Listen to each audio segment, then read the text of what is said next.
So, okay. All right, going through candidates' qualification conditioning.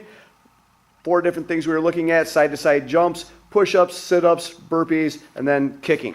With the side-to-side jumps, you want to have the noodle at their knee height, having them face away from you. This way they cannot cheat their feet around the end of it by facing toward you. And then they're going to do continuous jumps back and forth over the noodle. All right. Anytime they land on the noodle, the jump will not count. So they actually have to completely clear the noodle to make the jumps count. All right. So that's the first part. Second part is going to be push-ups. Now with the push-up, day of test, it's going to be a square hand target. The big key with this is that their hands are in line with the target, that their legs are straight. They drop down, their chest has to touch the pad in order to count. And then they push back up out of it.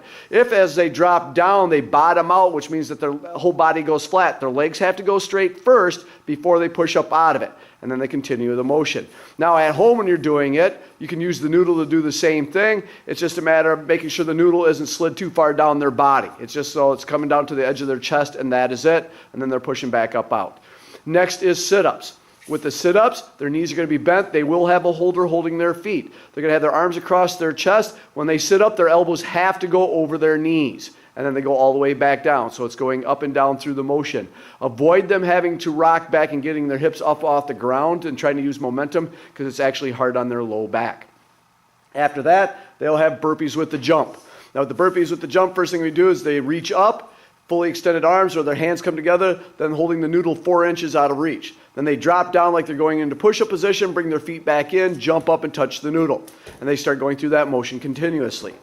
As they go through that, anytime they miss the noodle, it does not count as part of the jump. The last part is going to be kicks. Now with the kicks, they're going to set up with the noodle at belt level. Day of test, they will be kicking on Wavemaster at a targeted point on the Wavemaster. But at home practice, have the noodle at belt level, and they're going to touch the floor between each kick. So they pick up kick, and then touch the floor, kick, touch the floor, and they're going continuous, trying to get as many kicks as they can on the noodle.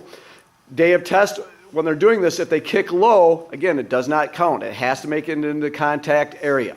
Right? And that is a complete series.